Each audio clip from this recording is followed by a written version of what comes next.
Welcome to Talking Feds, a roundtable that brings together prominent figures from government, law, and journalism for a dynamic discussion of the most important topics of the day. I'm Harry Littman. Since the beginning of the war of Russian aggression, we've seen extensive daily coverage of the situation on the ground in the Ukraine. And we know very well the state of public opinion there and the West's near unanimous support and admiration for the country's courageous opposition to the existential threat from the invading bully to the east.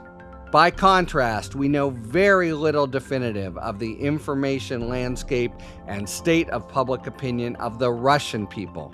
Not long after the war began, there were reports of anti-war protests sprinkling up around the country, and thoughts of popular revolts bringing Putin down beguiled the West. Then the Kremlin enacted extreme laws requiring pro-government media coverage and using crackdowns to stifle dissent. Now, according to polls, Russian citizens strongly support the war. Does the polling just reflect fear on the part of everyday citizens of telling the truth in an authoritarian state? Or does some combination of Russians' love for the motherland, acceptance of Putin as the only president in national memory, resentment at the bite of Western sanctions, and a state propaganda machine that paints the war in stark terms integral to Russia's very survival, result in a view of the war that seems unfathomable from the outside? Moreover, as the war lurches forward with no clear endgame, the messaging chasm continues to widen between Russia and much of the rest of the world, creating an information bubble around the population that is proving challenging to pierce. But to try to pierce it, I am thrilled to be joined today by the perfect group of three guests, all journalists who know the situation on the ground in Russia as well as anyone in the world. And they are Anne Applebaum, a staff writer for The Atlantic and a Pulitzer Prize-winning historian. She is a senior fellow at the Johns Hopkins School of Advanced International Studies and the Agora Institute, where she co-directs ARENA, a program on disinformation and 21st century propaganda. Her latest book is The Twilight of Democracy, The Seductive Lure of Authoritarianism. Welcome back, Anne Applebaum, to Talking Feds. Thank you. Two first-time guests now join us. Julia Davis, a columnist for the Daily Beast and the creator of the Russian Media Monitor, which works to combat Russian state media and Kremlin propaganda. Her articles about Russian propaganda have been translated and shared worldwide. She is also a member of the Academy of Television Arts and Sciences, the Screen Actors Guild, and Women in Film. Julia, thank you very much for joining. Thank you. Thank you for having me. And from Istanbul, we're thrilled to welcome Tikhon Zedko, a Russian journalist and the editor-in-chief of TV Rain, the last independent TV station in Russia. He made the decision to stop operating after being ordered to toe the party line about the war in Ukraine. He has since left Russia, but continues to work as a journalist. Tikhon's also a former deputy editor-in-chief and host of the RTV1 channel, and a former correspondent and presenter of the radio station Echo of Moscow. Tikhon, thank you so much for joining us from across the globe. Thanks for having me. Hello. All right, let's start briefly with the state of press freedom and public opinion in Russia as of February 23rd, in other words, the day before the war. And if I can start with you, you've described as of then the basic goal of Russian propaganda in the Putin era as creating a mindset of apathy and passivity among Russians. Can you flesh out what you mean by that? And I think you contrast it with Russian propaganda of yesteryear. Yes, of course. What we've seen developing since Putin came to power is, first of all, the slow takeover of all media and eventually all independent media, eventually the banning of all independent media in Russia. Some of it was done overtly, simply by the state. Some of it was done by friendly oligarchs purchasing television channels. But the result was that one way or another, although there seem to be a lot of different channels and options in Russian media, most of them are controlled one way or another by somebody close to the Kremlin, with the exception of TV Rain and a few other newspapers and websites that stayed independent and which, since the war began, are mostly operating outside of Russia, if at all. And those channels, coupled with the use of social media and with official pronouncements and other forms of propaganda, have had a very different goal from the one that some would remember from the Soviet past. So the goal of Russian propaganda, both domestically and internationally, is not to convince everyone that everything is perfect and we're creating a utopia and we are all idealists working together to create the perfect society. Rather, the goal has been to disorient people, to divide people, and above all, to make people apathetic, to give people the conviction that they can't do anything and they can't change anything because there are no options. The only possible leader who ever appears is Putin. You don't really see alternatives to him, or you're not meant to. You also have a constant feeling that you not only do not know what's true and what's not true, but it's impossible to know. An example of this was after the MH17, the Malaysian plane that crashed over eastern Ukraine in 2014, was shot down by Russian soldiers who were based there. Instead of simply responding by saying we didn't do it or by blaming somebody else, the Russian state put out literally dozens of different explanations. I mean, a lot of this was for Western consumption too, but ranging from the absurd to the plausible to the ridiculous. Maybe it was Ukrainians trying to shoot down the plane. Maybe they were trying to hit Putin's plane, but they missed. Maybe it was this, maybe it was that. And I saw an interview that was done, I think, by Radio Liberty a few days after that, on this kind of street side interviews in Moscow, asking people what they thought had happened, who shot the plane down. And many of the answers were, we don't know and we will never know. It's a great mystery and we can't find out. And one of the effects of this offering of constantly changing different explanations is that people are disoriented and they have this feeling that they can't know anything. And it's one of the things that keeps people separate from one another. It prevents people from coming up with coherent alternate narratives because there's so many different explanations happening all the time. I mean, one more example, and then I'll let the two real experts speak. But another example is even the justification for this war in Ukraine has already changed several times. There have been different versions of it. We're trying to defend the people of Donbass. We're trying to fight NATO. We were provoked by the Ukrainians and we had no choice. I mean, there are all these different reasons that are given. And I think one of the points of that is for people to wind up being disoriented. This is a whole nother episode, of course, but you can see a lot of potential parallels with the last few years and under Trump in the United States. Julia, you talked just this morning about the latest rationale offered. State TV, as I read your article, has now moved kind of apocalyptic and made it seem as if the war is a sort of battle to the death where patriots can become martyrs and have eternal glory. Quite an upping of the stakes from the notion of liberating a few Russian nationals in the East. Well, for the internal consumption, they're basically telling people here's the worst case scenario, and you should be okay with that. But on the other hand, if that doesn't happen, no matter how bad things are, they should be excited that at least it didn't come to a total annihilation of all mankind.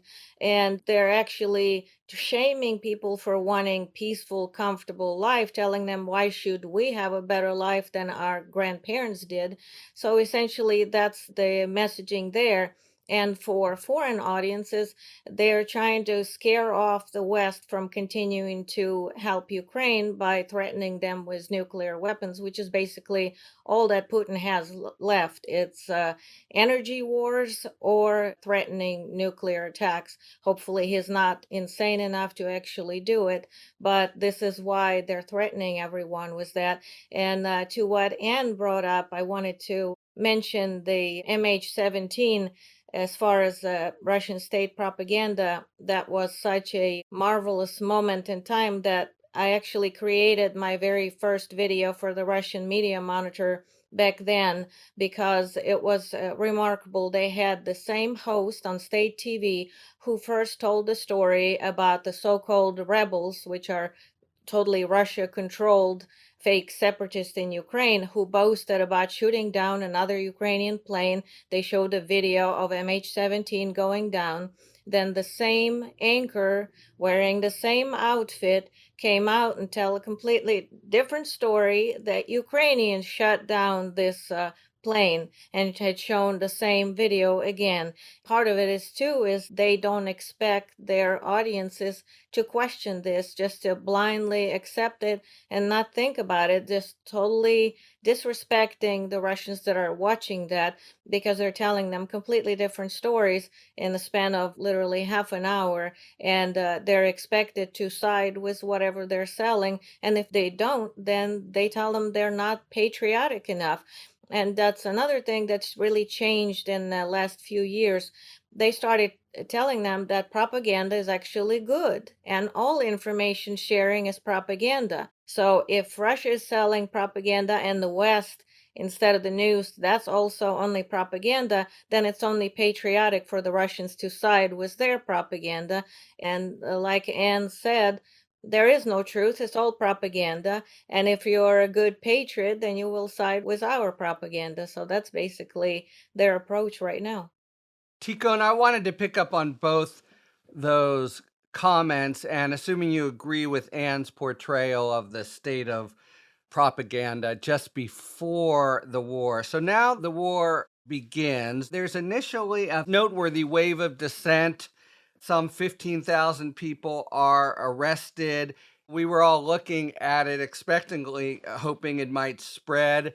Why did the onset of the war provoke this suspicion of the government that it's just sort of stopped in its tracks? Do they, in fact, oppose it as much as ever, but was the law of March 4th enough to just tamp it all down? Well, I think the main problem with this topic is that we do not actually know what do Russians think about the war. When we look at these polls showing that 83% of Russians are supporting Putin and are supporting the war, I think these polls just could not be trusted. Because on the one hand, since the beginning of his presidency, Vladimir Putin started to take under control all the sociological institutions except one, Levada Center. And the second problem is that it's impossible to have polls and sociology in an authoritarian state. It's just like, imagine if someone approached someone in 1943 in Berlin and asks whether this person in Berlin supports or do not support this beautiful war to save Germany from Soviet Union or something like this. So I think the big problem is that we do not understand the level of support of this war.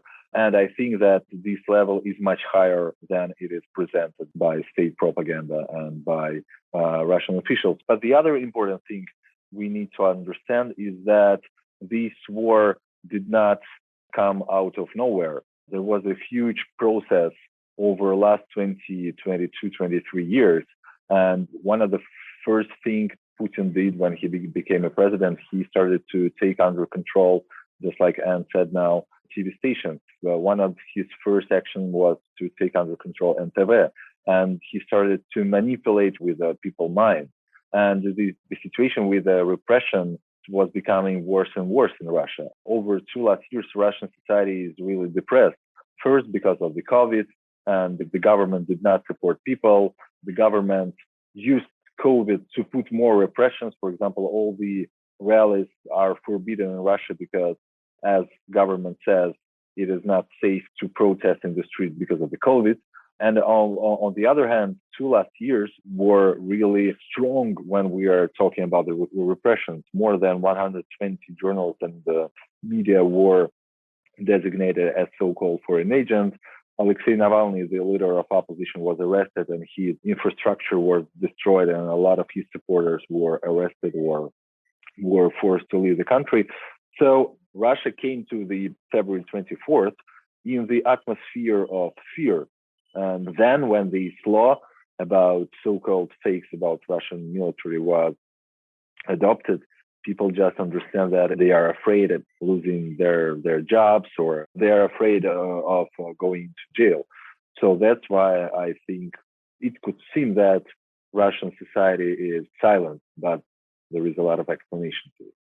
That's the heart of the question, and it does feel inscrutable, but that's what I think we're most looking to the three of you for. There's a possibility of apathy and indifference. There's a possibility of fear. And you've written that you think Russians actually do support the war and it's not just Putin's war. What is your best sense, or is it truly inscrutable from where we all sit, of the feeling of the everyday Russian? What are they talking about in the cafes? What are the genuine feelings here? So it should be made clear that I'm not there, Yeah. and I haven't been there in a number of years. And so I'm not a person to ask about what ordinary Russians are thinking. I mean, I can only tell you what friends tell me and what I can see. But I think it's really important to stress something that Tikhon just said, which is that it's not even a question of supporting or not supporting the war. Most Russians don't see any alternative. So one of the things that this kind of propaganda does is it eliminates alternatives. So nobody is being presented with the Ukrainian point of view. Nobody is seeing pictures of the war from a different perspective. Nobody is given an alternative to Putin and Putinism to say, well, you could be against the war and then you could have this alternative. It's almost as if the imagination is cut off and there are no alternate futures available. And so to not support the war means, first of all, of course, that you could be arrested, and people don't want that. And some people, it's okay to be arrested, or professional dissidents, but a lot of people have obligations and families and children and elderly parents, and they can't afford that. So it's partly this fear of arrest, but it's also, protest the war for what? What will I achieve by doing that? Who is the alternative who's presenting a future of Russia that's not at war? And so as I said, one of the effects of this kind of propaganda is to eliminate all that. It's not as if you could do a poll and say, do you prefer Mr. Putin or Mr. Navalny, or Mr. Kasyanov or Mr. somebody else? There isn't that kind of alternative on the table for people. And so you support Putin because outside of that, there's chaos, there's collapse. I mean, what is there? There's no alternative. So that's an important piece of the story. Another piece of the story that's maybe worth mentioning is that Russian propaganda has also been focused on Ukraine and on the West for a long time, and has sought very deliberately to create pictures, first of all, of the West as degenerate, as declining, as dying. This is not a civilization that you would want to be part of or have anything to do with. It's corrupt, it's decadent, and so on. Both Europe and the United States, with repeated television items about, children being taken away from their families in Sweden by homosexual groups. People are too afraid to go out of their houses because of terrorism. That there's this terrible life in the West that would await you if you were to change Russia's political system. They've also been told that Ukraine is a tool of that degenerate and corrupt West, and it's a fake state that has been created simply to defy Russia and to undermine Russia. So if you're for Ukraine or if you're against the war in Ukraine, then somehow you're fighting against stability and security here at home. So that's another way in which people's imagination has been limited. It's not as if they see some alternative in democracy that would be better than what they have, because the democracies that they see portrayed all around them are horrible places that nobody would want to live in. And Ukraine is the most horrible of all.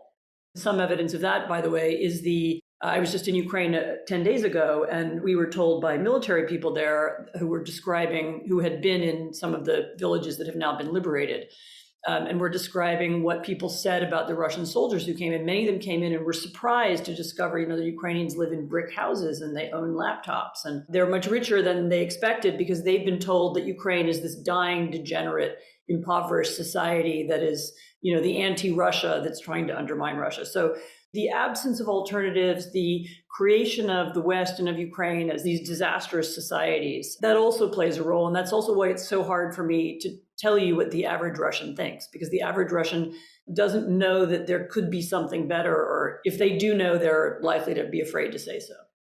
I would like to add that I think there is a very big group in Russian society. These are people who are in denial.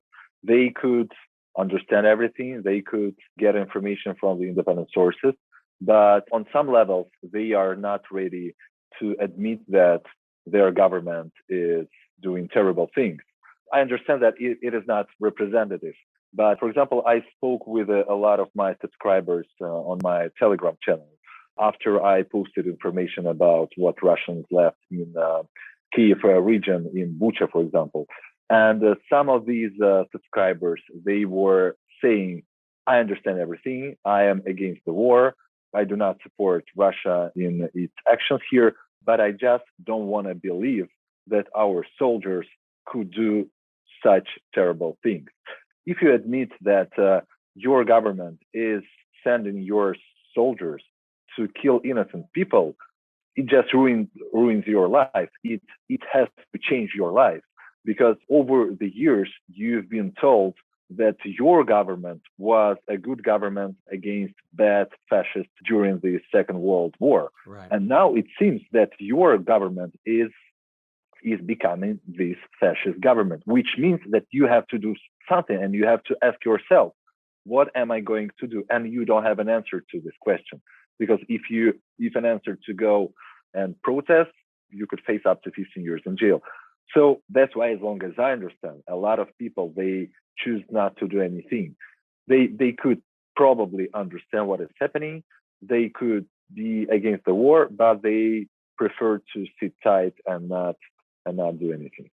Got it. And do we know, Julian, maybe whether the average Russian does at least have access to, and very effectively portrayed, the state TV and the relentless messaging there, which I gather, by the way, is now much more technically attractive and, really is what people tune into.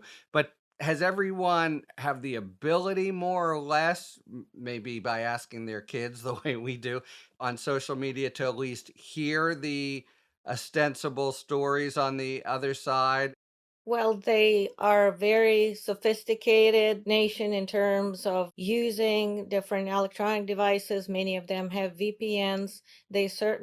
Many of them have the ability to go and seek out the other sources of news. Of course, they would have to proactively do it. What is being served up to them is just now what's left is just the exclusively state media, but they are very advanced technologically. Many of them use VPNs. Many of them continue to use social media despite the blocks and circumventing the blocks.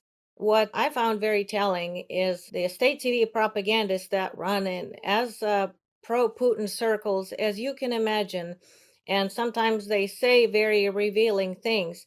And what they said was that for a couple of days after the invasion started, majority of the Russians were very alarmed about what happened and were vehemently against it. Now, this is them saying that are running in the blatantly pro-Kremlin circles. But then they said Putin had this rally where he tried to equate this to what happened in Crimea and justify it and do this patriotic drive. And that doesn't mean that he actually convinced the people by that, although there is a segment of the population that obviously chooses to follow Putin and believe what he says. But it convinced some and it frightened the others when they started to portray any resistance to that as meaning that people that are protesting it are traitors and are stepping out to attack their own motherland. So they are controlling some part of the population through propaganda and the other part of it through fear. And then, like Tikhon said, some of them choose not to seek out other information because then in turn it would make them feel guilty or feel the need to do something, when what do you do in the kind of society that Putin built, where there's basically no chance, unless they come out in the millions, there's no chance to really affect what's happening there, because it's such a militarized police state that any resistance is simply crushed. So I believe a lot of them are against the war. It's just some of them can't do anything about it, and some of them side with the propaganda because it's just easier that way, and they don't have to feel that enormous guilt of attacking innocent neighbor nation. For the last 8 years, they have been prepping them for this. Actually, when I was making pitches to my editor, a lot of times I'd have to say, well, all they're talking about is Ukraine. So there's not much in terms of what we could cover. And for 8 years, they've been talking about invading Ukraine. Sometimes they would say it would be Ukraine in its entirety, although most of them would believe that Putin would just expand his invasion of East Ukraine, take Donbass, and be happy with it. So even though they were prepping people for a full-scale takeover of Ukraine, many of the most radical ones have always said that, although I don't think most of them thought that it would actually happen. And up until the invasion started, they were denying that Russia would ever invade Ukraine, even said it would be total insanity. It's a brotherly nation. It would never happen. And then the very next day, they started to drive it the opposite way, saying we had no other choice. And now basically telling the citizens, you have no other choice. We're under sanctions forever. We're going to be pivoting east instead of west. And you just have to adapt to it and be a patriot and support your nation. And it's going through these hard times. And they're not supposed to question or remember that it's no one other than Putin that brought those hard times upon them, not to mention upon Ukraine. Let's talk about those hard times. By the way, a crazy facet of this is how many families have Ukrainian and Russian blood or together, and they're across a divide where they're literally incredulous as to one another. All right, so Tico and you, Julia, mentioned that it's very hard to believe some of the atrocities that are being reported, even if they hear about it. That's understandable. We've had parallels in our country. But does the average Russian have a sense that you just talked about hard times? The war isn't going so well? Is that something that filters back and creates a cognitive dissonance with what was supposed to be initially a fairly discreet and quick operation? Well, it's hard to say what average Russian think. There is a lot of Russians, and a lot of Russians, they think different things.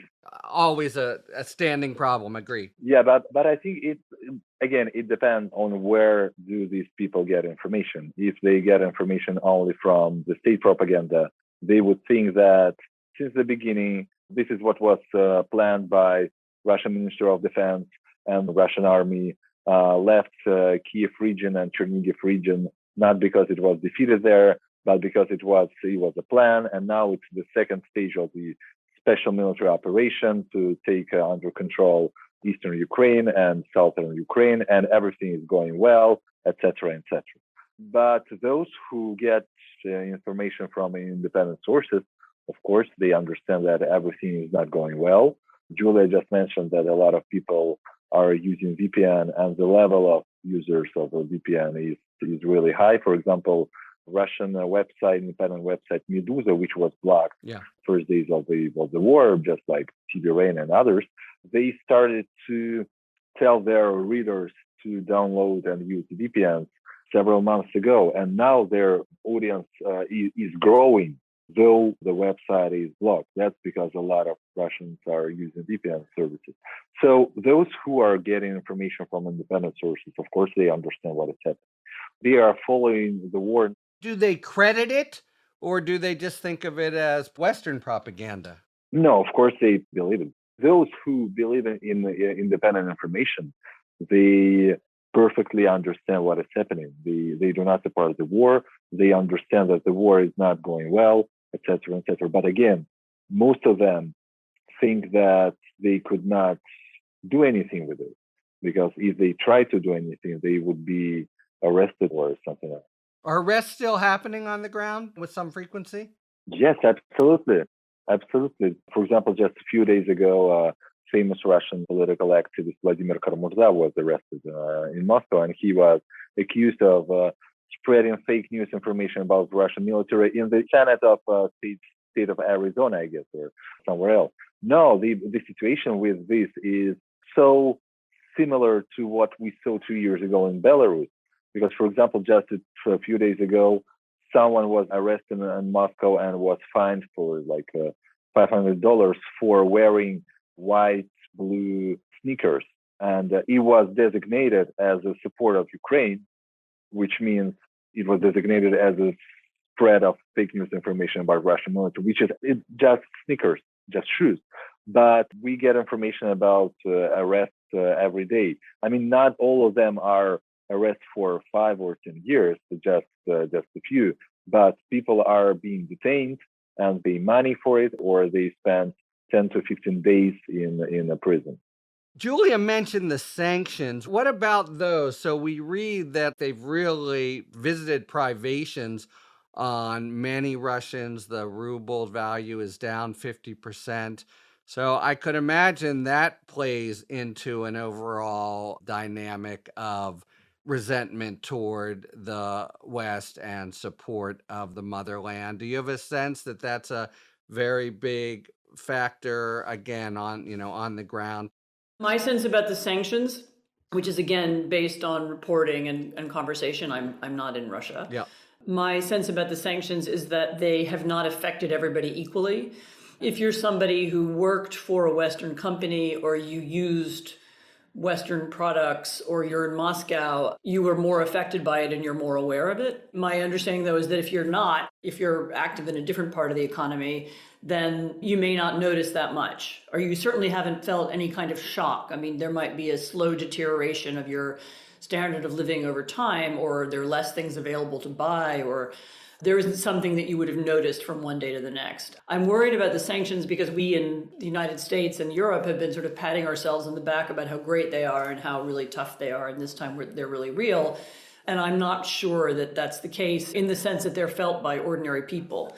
Stipulate that the point of the sanctions wasn't about ordinary people. They're designed to do a couple of things. One is to limit access to technology, which is supposed to have an effect on Russia's ability to fight the war, partly because it affects the Russian defense industry. And the others, some of them have been designed to specifically touch people who are thought to be close to the Kremlin or who are close to the top propagandists so that they are personally affected.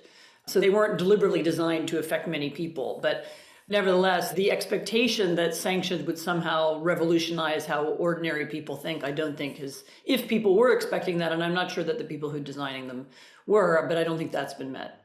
Got it.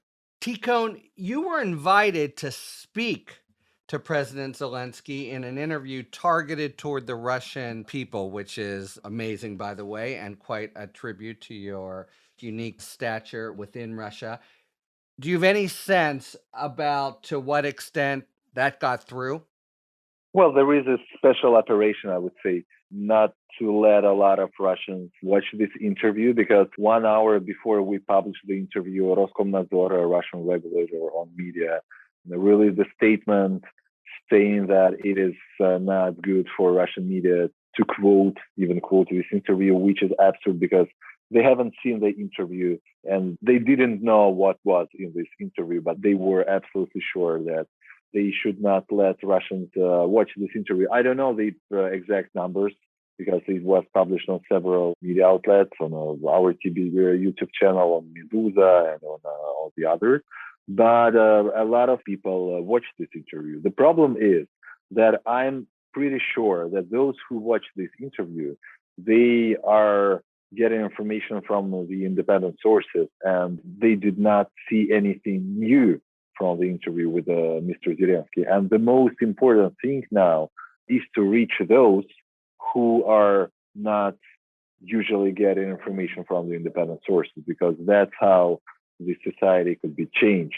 Because we now understand that there is an audience of independent media, there is an audience of state propaganda, and there is a huge part of the society which doesn't believe anyone or doesn't follow the news. And I think my goal, for example, as an independent journalist, is to reach first this audience of those who doesn't believe anyone, and then second, to reach the audience of state TV propaganda and to explain them that white is still white and the grass is still green.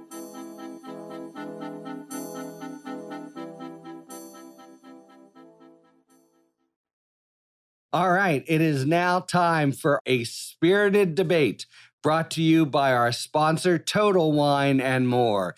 Each episode, you'll be hearing an expert talk about the pros and cons of a particular issue in the world of wine, spirit, and beverages. Thank you, Harry. In today's spirited debate, we discuss adding the right amount of water to a glass of whiskey without turning it into a whiskey river. The thought of adding water to any golden brown whiskey might bring tears to the eyes of some whiskey drinkers. But for others, adding a few drops of water to your glass has its merits and actually improves and enhances the flavor. The phrase open up refers to the release of the extra flavor you taste by adding those drops of water. And here's a little bit of science that helps reinforce that theory. When water is added to whiskey, it releases the guaiacol, which is partially responsible for the smoky and spicy flavor. When guaiacol is released, it rises to the surface so the aromas are more easily noticeable, allowing your palate to experience the smell and flavor that imparts on the drink. And while there's really no right or wrong way, some say adding a splash of water brings out the best in your glass of whiskey. Of course, going overboard with the water has diminishing returns, watering down the whiskey and proving once again that moderation almost always wins.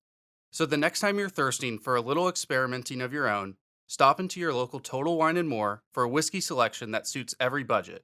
And that's a scientific fact. So find what you love and love what you find, only at Total Wine & More. Cheers! Thanks to our friends at Total Wine & More for today's A Spirited Debate.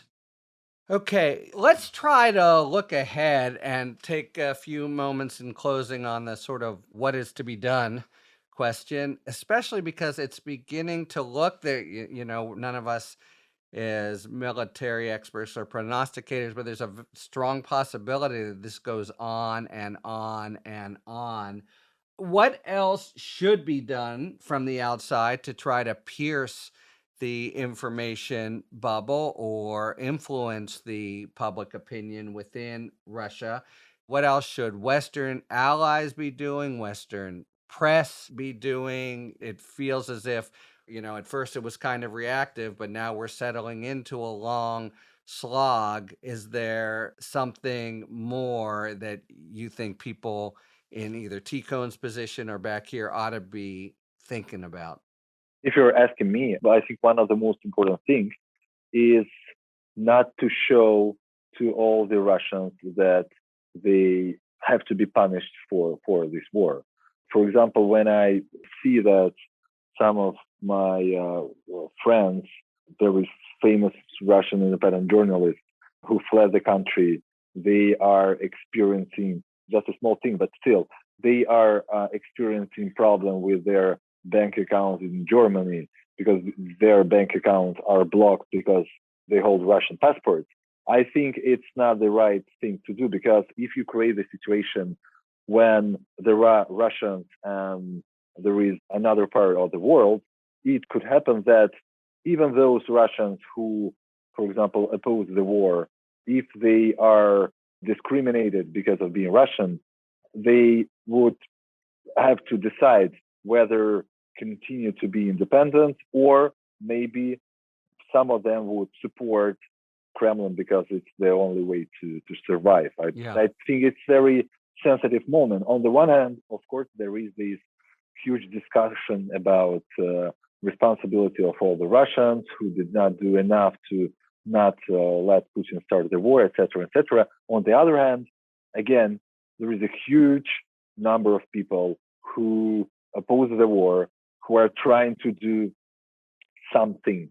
Maybe they are talking to their neighbors, which is also very important. And these people, they could become a victim, for example, of sanctions, only because they are Russian. So I don't know what could be done here, but I think it is something to be at least discussed. I would add to that what I'm hoping is going to happen in the next few months and years is that at least Europe and America begin to make a big investment in support for, the other Russia, the alternate Russia, the Russian media, Russian culture. My ideal is that there would be a Russian language university that would, I don't know whether it would be in Vilnius or in Warsaw or somewhere else in Europe, where Russians could study their own history and their own language and create that alternative that's missing in Moscow. Television stations, radio stations, at least that could reach Russians who are outside of Russia, which is now a large diaspora, as Tikhon described, the dissident diaspora. There are also Russian speakers in Moldova and Ukraine. In Germany, actually, there's 2 or 3 million of them. And making sure that there is a different Russia available for people is really important. I would also say that more broadly, inside the United States, we spend a lot of money actually on trying to get across messages and pass information and try and broadcast our ideals.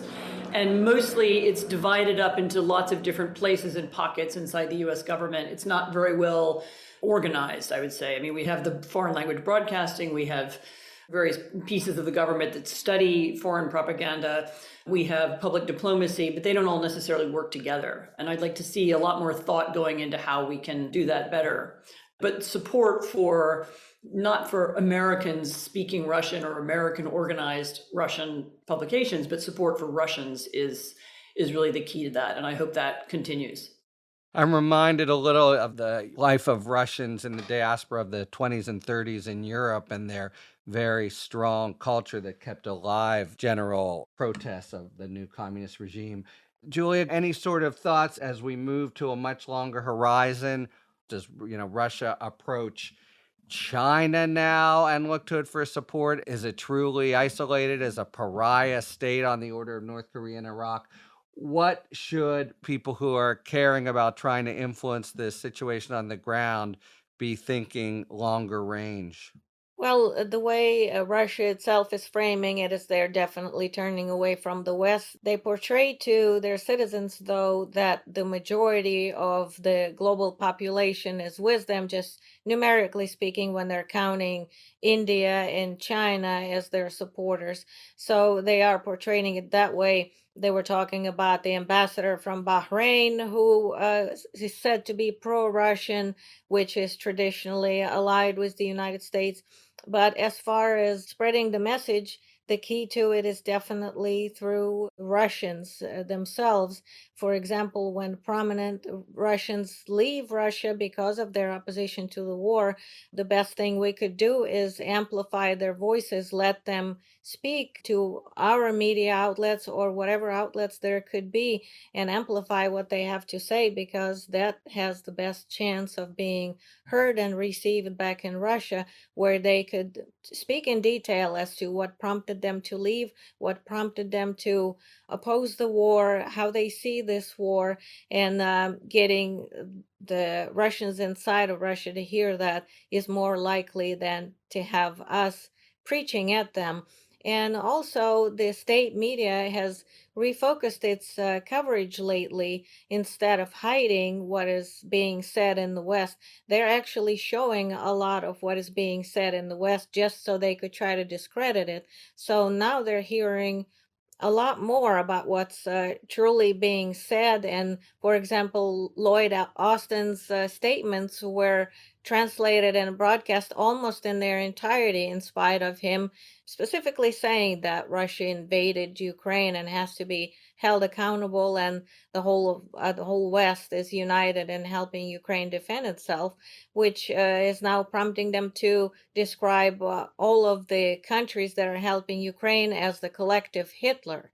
So now they're saying this war will only grow by summer, it will become more massive, and they're threatening to engage the West as a whole. So it's pretty dire the way they're predicting it. I hope it doesn't end up that way, but this is what they're predicting. And unfortunately, even their propagandists that initially questioned the wisdom of starting this war are now saying it's time for us to be more aggressive, because they've been lying that they were avoiding civilian targets and casualties, which of course they weren't. But now they're prompting them to be even more brutal and savage and totally crush Ukraine, which is resisting, which for some reason they're so surprised that now they're striking back at Russia and it's spilling over across Russian borders, saying, how could that be lawful? How could that be legal? Although they never questioned why it was legal for Russia to attack Ukraine to begin with. So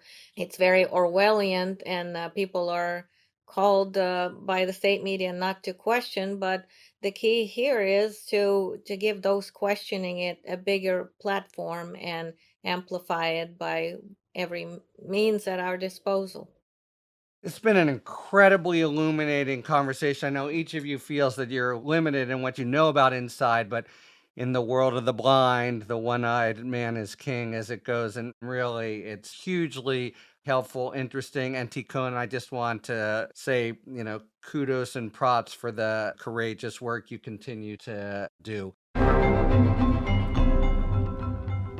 All right, we are out of time in what has really been a fantastic episode.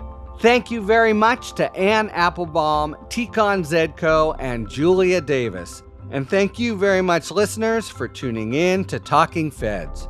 If you like what you've heard, please tell a friend to subscribe to us on Apple Podcasts or wherever they get their podcasts. And please take a moment to rate and review this podcast.